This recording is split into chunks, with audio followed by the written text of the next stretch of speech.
Bismillahirrahmanirrahim. Assalamualaikum warahmatullahi wabarakatuh. Alhamdulillah hamdan kama yanbaghi li jalali wajhihi wa azimi sultani. Wassalatu wassalamu ala akhlafin nasi wa arafihim bi rabbih.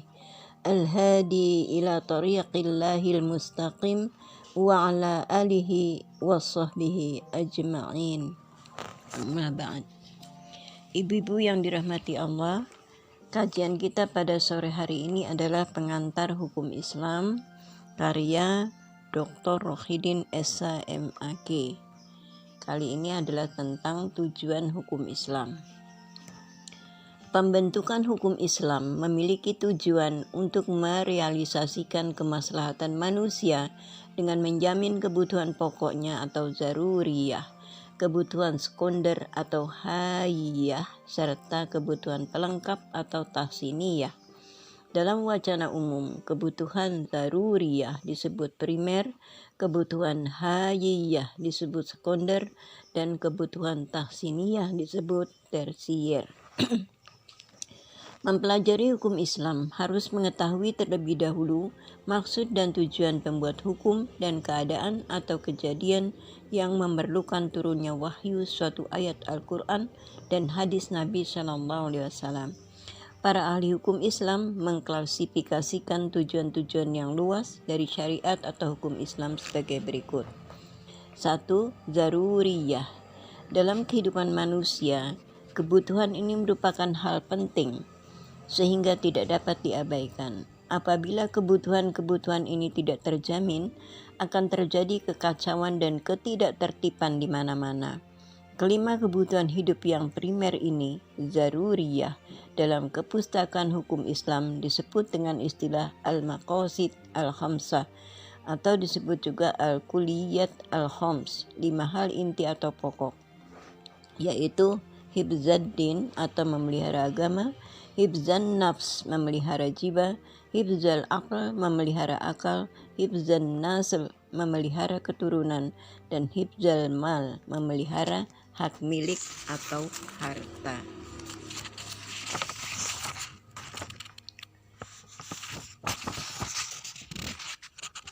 Yang pertama adalah hibzaddin, memelihara agama. Keberadaan agama merupakan fitrah bagi setiap manusia. Hukum positif bahkan memberikan perlindungan sebagai bentuk hak asasi manusia yang harus mendapat perlindungan dari ancaman atau gangguan dari pihak manapun. Dalam keberagamaan, syariat Islam selalu mengembangkan sikap samuh atau toleransi terhadap pemeluk agama lain, sepanjang tidak mengganggu satu sama lain, sebagaimana firman Allah dalam surah Al-Kafirun. A'udzu billahi minasyaitonir rajim. Bismillahirrahmanirrahim.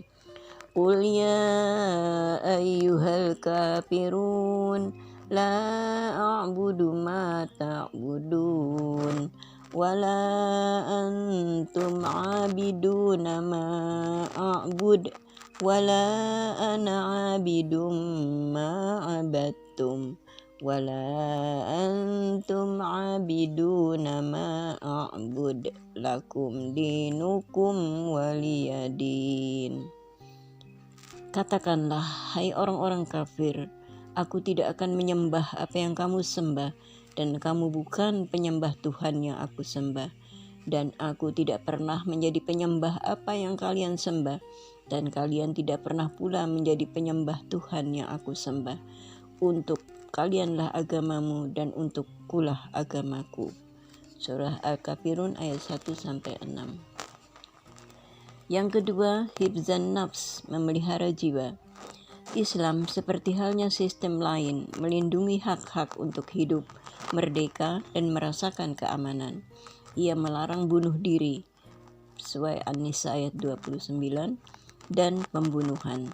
Dalam Islam, pembunuhan terhadap seorang manusia tanpa alasan yang benar diibaratkan seperti membunuh seluruh manusia. Sebaliknya, barang siapa yang memelihara kehidupan, maka ia diibaratkan seperti memelihara manusia seluruhnya. Surah Al-Maidah ayat 32. Pada tanggal 9 Zulhijjah 10 Hijriah, Nabi Muhammad SAW menuju Padang Arafah.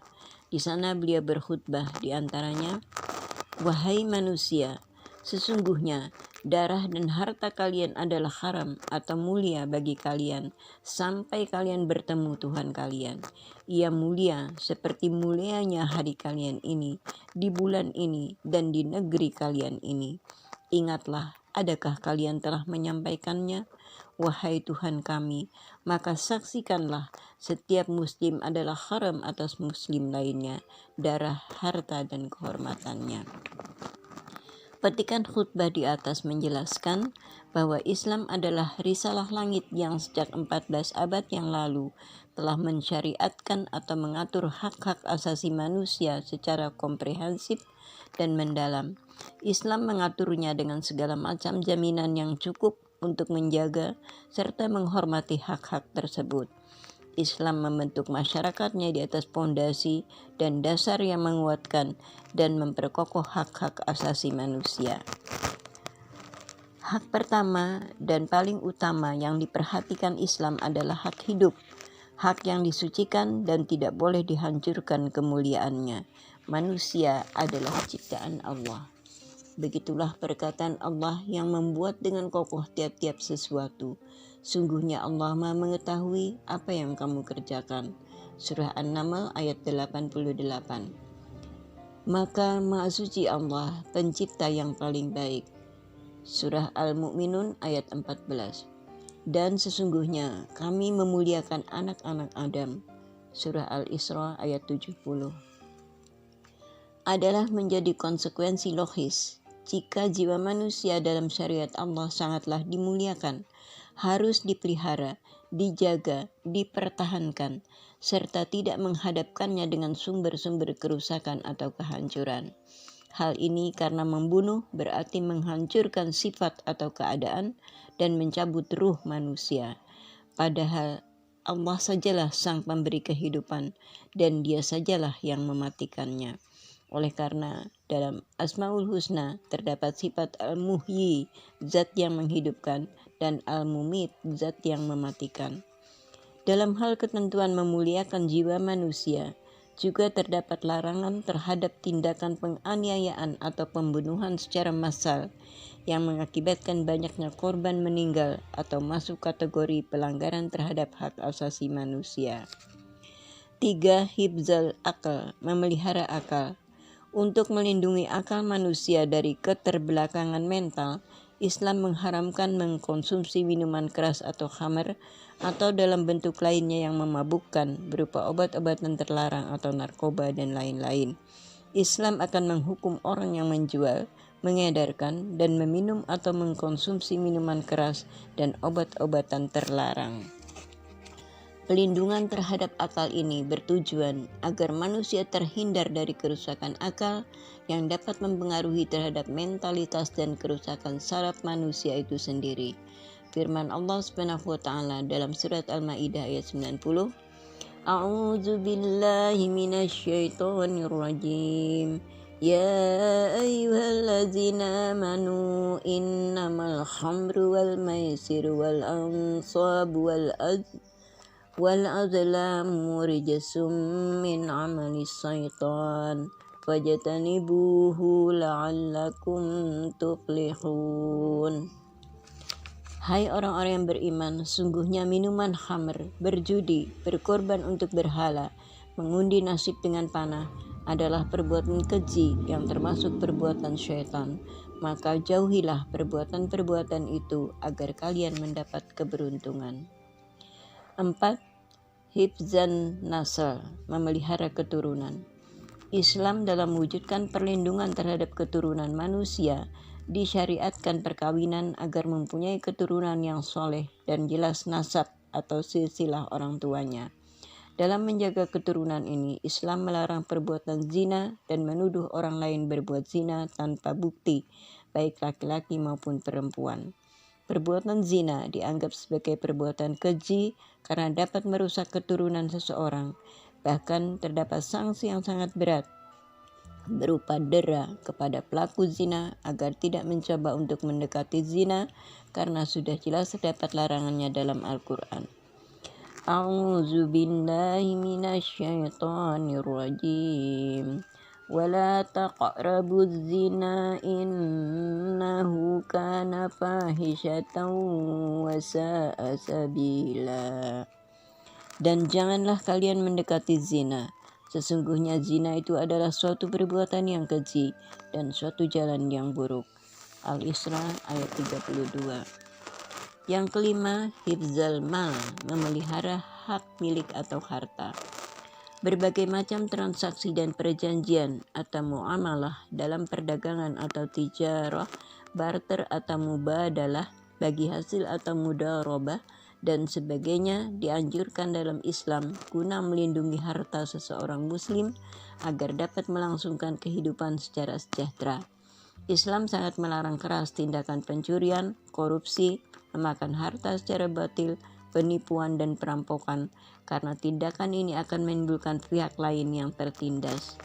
Surah Al-Baqarah 188 berbunyi, A'udzu billahi minasyaitonir rajim. Wala ta'kulu amwalakum bainakum bil batili wa tudlu biha ilal hukami litakulu fariqam min amwalin nasi bil ismi wa antum ta'lamun. Dan janganlah sebagian kalian memakan harta sebagian yang lain di antara kalian dengan jalan yang batil. Dan janganlah kalian membawa urusan harta itu kepada hakim, supaya kalian dapat memakan sebagian daripada harta benda orang lain itu dengan jalan berbuat dosa, padahal kalian mengetahui. Syariat telah menetapkan pemenuhan, kemajuan, dan perlindungan tiap kebutuhan, serta menegaskan ketentuan-ketentuan yang berkaitan dengannya sebagai ketentuan esensial. Sehingga untuk memelihara agama, kita dilarang murtad. Untuk memelihara akal, kita dilarang mengkonsumsi minuman yang memabukkan. Untuk menjaga jiwa, kita dilarang membunuh. Untuk memelihara keluarga dan keturunan, dilarang berzina.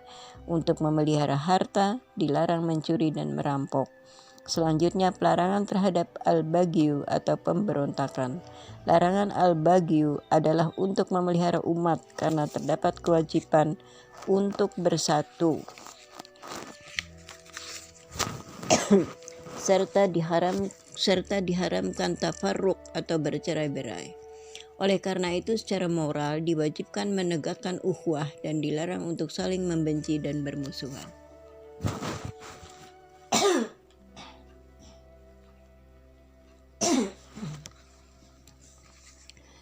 Yang kedua, hayyiyat.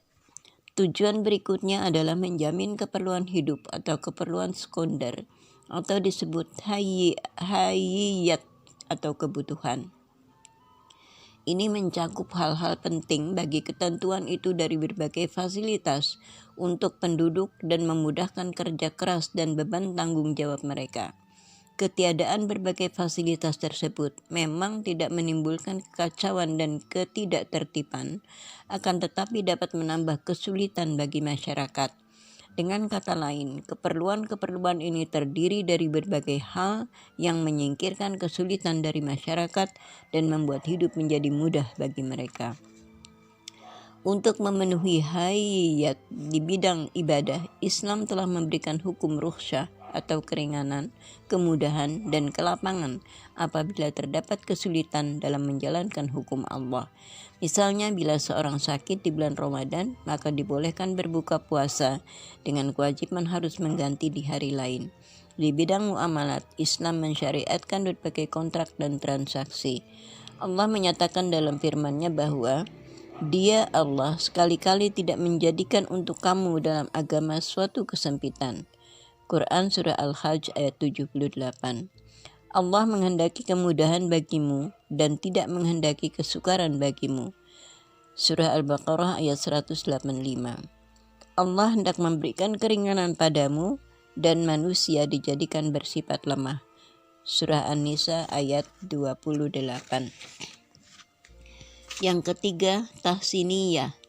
Tujuan selanjutnya dari perundang-undangan Islam adalah membuat berbagai perbaikan, yaitu menjadikan hal-hal yang dapat menghiasi kehidupan sosial dan menjadikan manusia mampu berbuat dan mengatur urusan hidup lebih baik. Keperluan ini disebut tersier atau tahsiniyah. Ketiadaan perbaikan tidak membawa kekacauan sebagaimana ketiadaan kebutuhan-kebutuhan hidup. Namun, perbaikan perlu dilakukan agar peraturan selalu berkesinambungan. Perbaikan dalam hal ini mencakup arti kebajikan atau virtues, cara-cara yang baik atau good manner, dan setiap hal-hal yang melengkapi peningkatan cara hidup. Perilaku yang menunjukkan tahsiniyah adalah bersikap ramah terhadap semua makhluk Allah di muka bumi. Oleh karena itu tidak mengherankan apabila ada orang masuk surga hanya karena memberi minum anjing yang kehausan, wanita yang masuk neraka akibat tidak memberi makan seekor kucing, terhadap larangan buang air kecil di bawah pohon, dan larangan membakar pepohonan sekalipun sedang dalam keadaan perang. Demikian ibu-ibu sekalian yang dirahmati Allah. Mohon maaf bila ada kekurangannya dan terima kasih atas perhatiannya. Hadanallahu yakum ajmain. Wassalamualaikum warahmatullahi wabarakatuh.